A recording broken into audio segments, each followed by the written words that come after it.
Hello guys, welcome to my YouTube channel, and it's a boy Samuel here. Uh, so a lot of people have been asking me, okay Samuel, I'm trying to study effectively. I've tried to study this way, I've tried to study that way, and I still don't know how to study effectively. So today I'm gonna give you tips on how to study effectively. So stay tuned guys.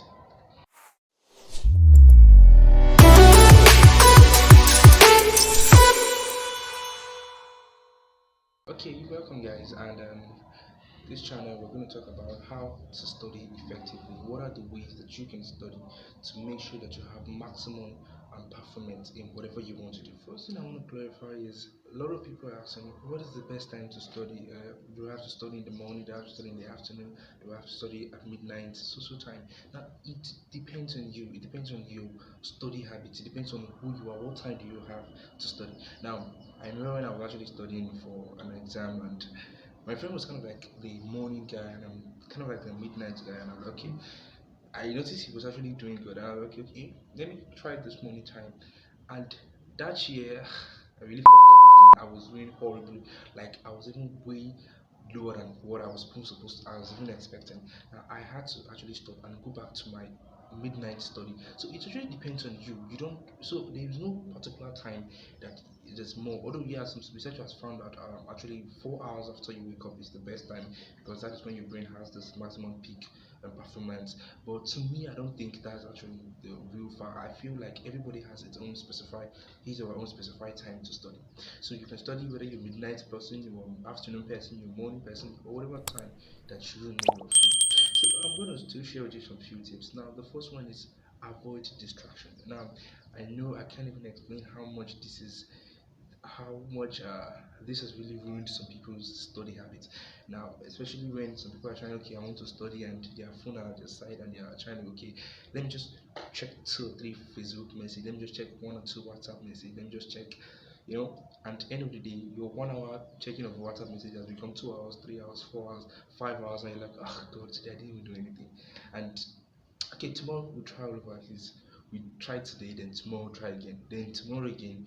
You still do that same thing. Then next tomorrow, then that's how you're gonna keep going. Now, the first thing you have to do is avoid this distraction. You can turn your phone off. You can put it on flight mode. Whatever you just have to do to avoid this kind of distraction that will actually hinder you from studying. So my first point is turning off distraction like Facebook, WhatsApp, so on and so forth. Now the second point is avoid reading in a dirty environment. Now this is one of the reasons why a lot of people like me, I can't. I'm very bad at reading somewhere where it's kind of messy. I can't because actually it actually affects your brain performance when your room is scattered and you are trying to study. Those things actually hinder you from actually studying properly. So you need to find a tidy environment to study. Now another tip is study in a noiseless environment, like environment where there is no noise. Now seriously, a lot of people study where it's crowded, it's noisy, and they study effectively there. Now once again, that depends on you. You have to study where you know you're good at. But basically, if you're starting, I would prefer you study where it's less noise because that way it won't interact with whatever you're reading. Because even when you try studying with where there's a lot of people, you have a friend, you have some of your friends are like, okay, hey Samuel, why don't you just head out? Why don't you just go out and do some fun? And end of the day, that study you don't want to study, you won't actually study again because one, you're having a noisy environment, and two, your friends are actually around. But if you could find a quiet environment, a quiet place where only you can be, trust me, that will actually increase your study habits. Now, another tip that a lot of students actually fall victim of is forced studying. Now, okay, I remember when I started studying, and um, always hate some particular subject, and I'm like, okay, this topic that I hate, why don't I just try it and read this topic? And although yeah, it sounds good, but trust me, that's actually a very very wrong thing to do. Yeah, yeah, it's the most difficult. You should deal with it, but you shouldn't deal with it with force because anytime you're trying to force your brain into doing something, it's more likely that it will actually even do itself.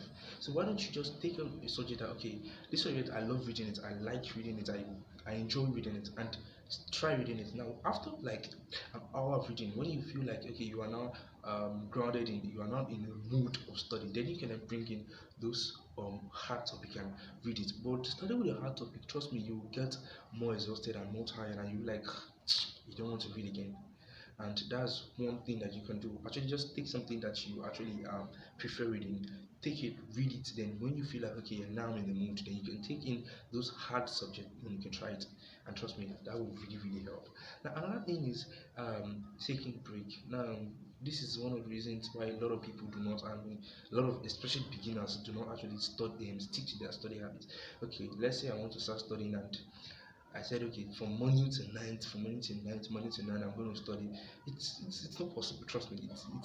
It's not something you can actually just wake up one morning and say I want to study from morning to night. It's a gradual process. You need to take breaks. You need to okay. Let's say you put in biology, physiology, chemistry, and so on and so forth.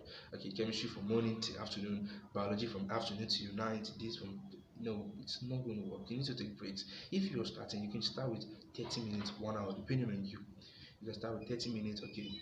30 minutes is okay. I'm good with 30 minutes. You can start with 1 hour. From there, you can even move up to an hour, 30 minutes, or you can make it 2 hours. You can make it 3 hours. You can make it 4 hours. Then, before you know it, you start studying for 6 hours without even getting tired or anything. So always try to take breaks in between the study also. Even if you are good at studying for 6 hours, it's more reliable and it's more better to take break at least in that 6 hours. If you study for an hour, you take at least 5-10 minutes break. Study again 1 hour, take 5-10 minutes break. So that's how you're going to continue doing that. Now, another thing is revision. Now, revision is really important because trust me, even after studying something, I read a textbook about 3-4 times and I have to keep reading it. Even today, I'm still reading that textbook over and over and over again because I know that by the time I keep doing revision, there's a point where I won't forget it because revision actually helps you to strengthen those bonds between your nerves. And once those bonds are being strengthened, trust me, you won't actually forget them. But if you feel like, okay, I've read this topic, I've understood it, and you just left, leave it like, trust me, I bet you give it 1 week, you will not even remember the subject again. But being consistent with revision will actually help you retain those particular subjects. Now, another thing I will actually advice is um, taking reward after study. Now, a lot of people do this the wrong way, and I'm like, okay, I'm going to study now. Why don't I just reward myself before studying? Let me just go on Facebook. Let me just go on WhatsApp. Let me just go on Instagram or something like that. Let me just reward myself before since I'm going to go like 6 hours, let me give myself an hour rest and going to Facebook. And that is actually where the problem comes in. You don't reward yourself before study, you reward yourself after study. Now, after you study for the 6 hours, you can give yourself 1 hour break. You can go online, Facebook what you want, Snapchat what you want, and do everything. But you must keep that your reward till after your study. So you want to just keep your reward, then okay, after 6 hours, then I can get an hour reward or 2 hours, or even the end of the day, since you study for 6 hours at least.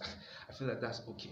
So my last tip is staying consistent. Trust me, it's not easy, especially those of you who want to start and you want to feel like okay, I want to study for 6 hours, I want to start studying for 12 hours. It's not easy at all, trust me. It's very hard, it's very difficult. But with consistency, I believe that you'll be able to achieve whatever you want to achieve, and that your study it will make it become more easy and more reliable. So you need to stay consistent because trust me, there are going to be obstacles, there are going to be downside to it. There are going to be times where you feel like I don't want to study anymore. Trust me, I've gone through that a lot. But you need to stay consistent. Okay, look at it. Now, what do I want? What do I want to achieve?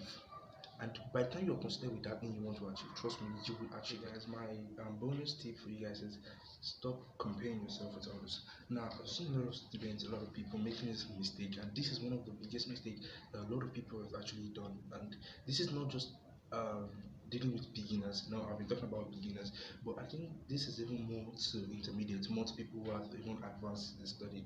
Okay, let's say you've been studying for a month, 2 months, 3 months, and you're good and you're fine, and your study habit has increased. And now you trying to compare yourself with others, it's where you're going to become less motivated, and eventually, if you're not strong enough, you're gonna fall. Because now, okay, let's say you've been studying for 2 hours, 2 months rather, 3 months, and you want to compare yourself with someone who has actually been studying for a year, 2 years. Now, the ground that he has covered is way far, way wider than that which you have covered, and you're like, okay, I want to go up against you, I want to test my knowledge, and you're like, okay, he asks you 5 questions, and you're only able to answer one, and you ask him 10 questions, and he's answering everything, and you feel like, but I've been studying for 1 month, 2 months. Now, that will actually reduce your motivation, trust me, and that will even end of the day you might even not want to study, because it happened to me a lot of time. I'm like, why not I just quit, or since I've actually been studying, and these are people that are like me and they're studying and are answering more tedious question than I am, and yet I'm still studying. Now, the best thing that you have to do is compare yourself with yourself. Now, what do I mean by that? Now, when I first started studying, I was like, okay, when I would think about maybe say 2, 3 questions, I would look at it like, wow, this question for a question for Albert Einstein, this question a question for Newton. You know, I was actually thinking this question was a question for a lot of big top scientists. But the true fact was, they were very simple questions. They were very, very easy questions that anybody could actually solve. You know, seriously. But when I saw them, I was like, "Ugh, I can't solve them." Until maybe now, when I take these questions now and I look at it like, I can't even believe I was actually the one that said this question was about Einstein. Like, what was I even thinking? You know, those questions are questions that right now I can solve, even if I'm just waking up from bed, or even with my eyes closed and they're asking me, Samuel, solve these questions. And I'm like, oh, you solve those questions. But back then, I felt like those questions were like, God, these questions are only questions for top people who have become very good in physics or so and so forth like that. But the truth was, it was very easy. So come now, when most times if I feel less motivated, I look at the past, I take some questions and look, I couldn't solve this question before, but right now I can actually solve those questions. So I've improved, and yes, I have.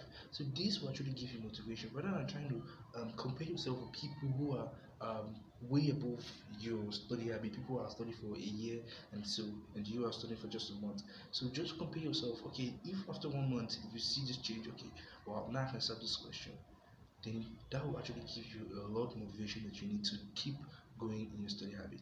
So guys, I think these are the few tips that I can give to you to study more effectively. Thank you. See you in my next video, guys. I love you.